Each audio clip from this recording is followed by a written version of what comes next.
Bonjour à tous. Comme vous pouvez voir, aujourd'hui, c'est moi qui est devant la caméra pour une fois, mais ça ne sera pas pour très longtemps, c'est seulement pour passer un petit message à vous, pour vous remercier pour les messages que vous envoyez, soit sur la chaîne, soit sur les réseaux sociaux. Du coup, la vidéo aujourd'hui, ça sera pour l'agrandissement du parc. Donc, Denis, après, il va vous expliquer pourquoi on l'a agrandi, vu que les chiots, là, ils ont un mois. Donc, je remercie tout le monde qui nous suit, soit du France, Belgique, des États-Unis, Canada et surtout aussi les gens qui nous suivent du Maroc aussi et des pays arabes. شكرا بزاف. شكرا لأنكم كتبعوا les vidéos ديالنا. Bon, je vous dis, moi, je vais revenir derrière le caméra et on va changer les places, vu que je suis pas à l'aise. À tout de suite. Bonjour à tous, c'est moi qui vous parle maintenant. Alors aujourd'hui dans cette vidéo on va vous parler un petit peu de notre parc à chiots. Donc vous allez pouvoir voir, donc le parc a évolué, les bébés ont donc un mois, il y en a quand même 7, ça commence à faire du monde, donc on va aller les voir. Là depuis tout à l'heure j'entends pas de bruit, donc je pense qu'ils sont en train de dormir. Allez, venez voir. On est à la nurserie. Oh, ah non, ils sont réveillés les bébés. Qui sont mignons. Donc je vous rappelle, hein, sur la portée, on a 7 bébés, 2 mâles et 5 femelles. Donc bien sûr qu'ils sont tous réservés.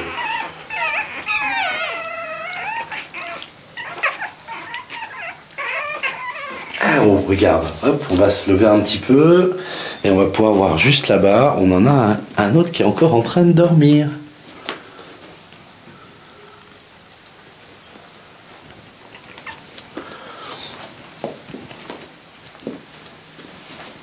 Donc on peut voir les bébés, comment ils évoluent. On va essayer de se passer. Latifa, mets-toi plus sur le dessus pour mieux les voir, comme ça on voit. Pas besoin des grilles. Hop.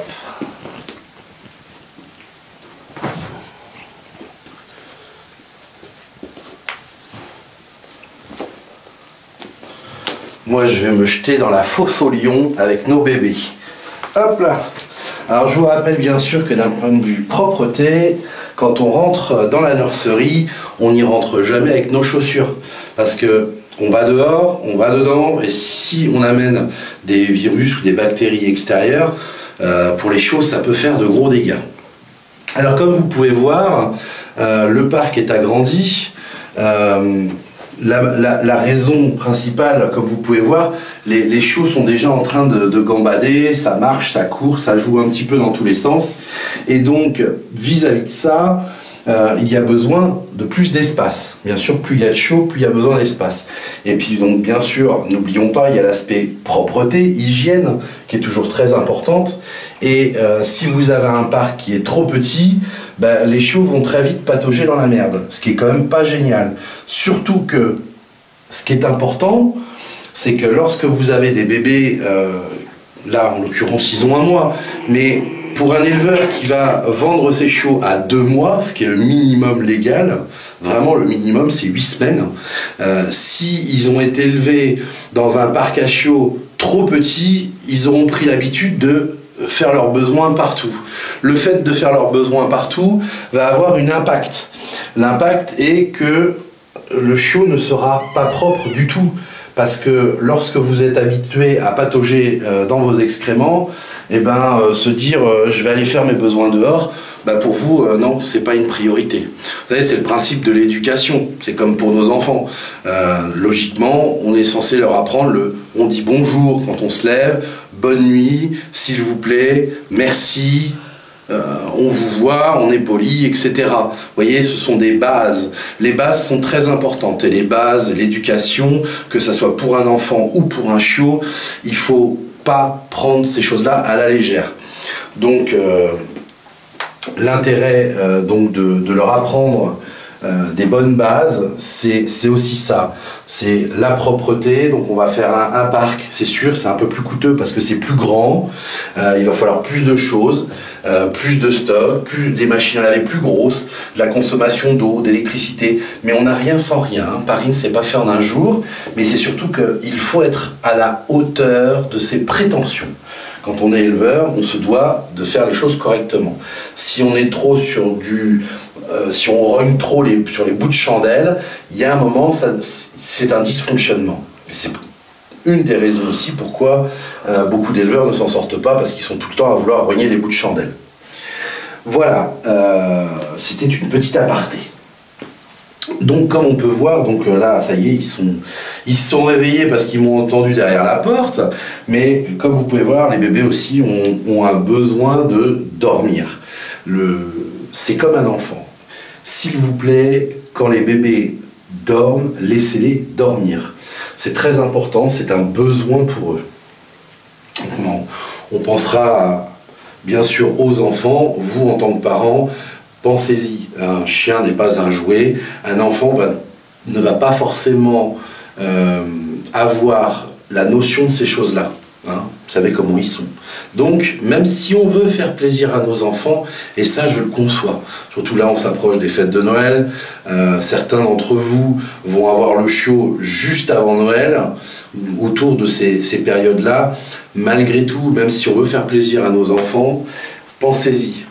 Il faut absolument que le bébé, quand il a besoin de dormir, il se met dans un coin, il va dormir, laissez-le. Expliquez calmement et posément à votre enfant que c'est un besoin qu'il a. Hein. Tu dors dans une position, toi, dis donc. Allez, viens là, toi, la grosse dondon. T'as pas envie de dormir, toi? Tu veux faire la fête? Oh là là, elle veut faire la fête.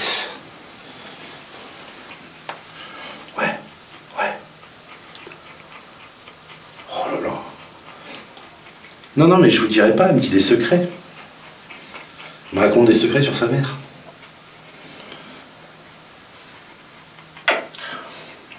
Alors là, comme vous avez pu voir, la maman n'est pas là. La maman, elle est dans le salon.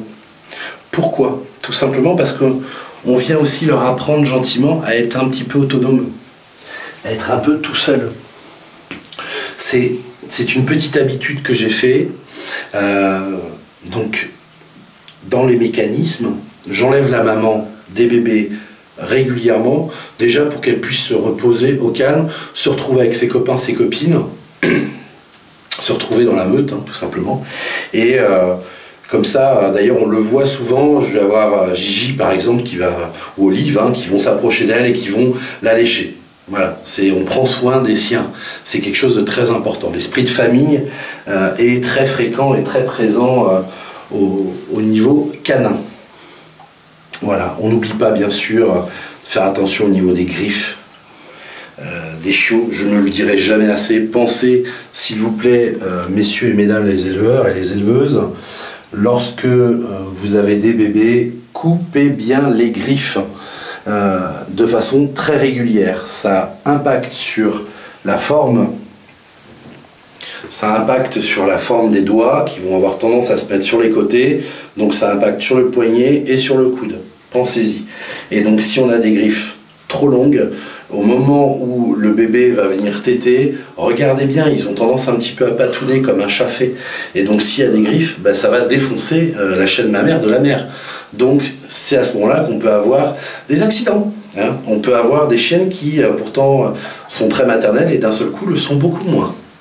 Donc voilà, plutôt que de dire après c'est une mauvaise mère, il faut toujours penser à réfléchir et se remettre en question. Comme un gamin qui insulte une personne. Souvent une histoire d'éducation. Voilà. Donc nos bébés, malheureusement, ils sont pas en train de faire la rumba. Ils sont gentiment en train de se reposer.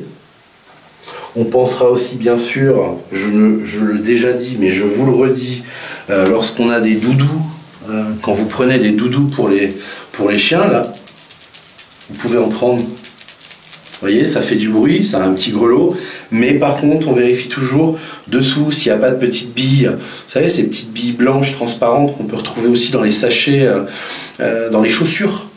C'est la même chose. Ces petites billes, c'est chimique, hein, bien sûr. C'est fait pour absorber l'humidité. Alors, imaginez-vous quand ça absorbe l'humidité, si le chien vient en ingérer, ça fait pas du bien. Non, c'est pas bon. C'est comme si vous aviez soif.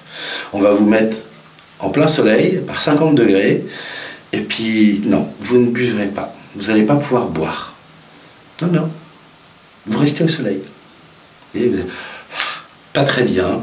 Voilà, ben, sur le chiot, ça va faire un peu la même chose. Un chiot ou un chien adulte, hein, ben, vraiment se sentir pas très bien, c'est des risques d'occlusion intestinale, etc. Enfin bon, des emmerdes. Alors, pensez bien quand vous achetez des doudous pour les chiens, regardez, toujours, c'est important. Donc voilà notre petite vidéo du jour, j'espère qu'elle vous aura plu, n'oubliez pas, abonnez-vous, likez, partagez, si vous avez des questions, vous nous les mettez sur la chaîne YouTube en commentaire, et nous on vous dit à très bientôt. Salut! Aïe, ils sont en train de manger les pieds comme si nous sommes chez McDo. Non, pas mes pieds. Aïe! Voilà. Tu comprends pourquoi je mets des chaussettes, hein? C'est pas un hasard, hein? Je comprends bien. Aïe! Regarde ça. Il a faim. Une entrecôte. C'est une entrecôte marocaine. C'est un peu salé, c'est pour ça. Oh. Eh, il lâche pas, hein? Là, je sors, sinon, j'aurais plus les pieds.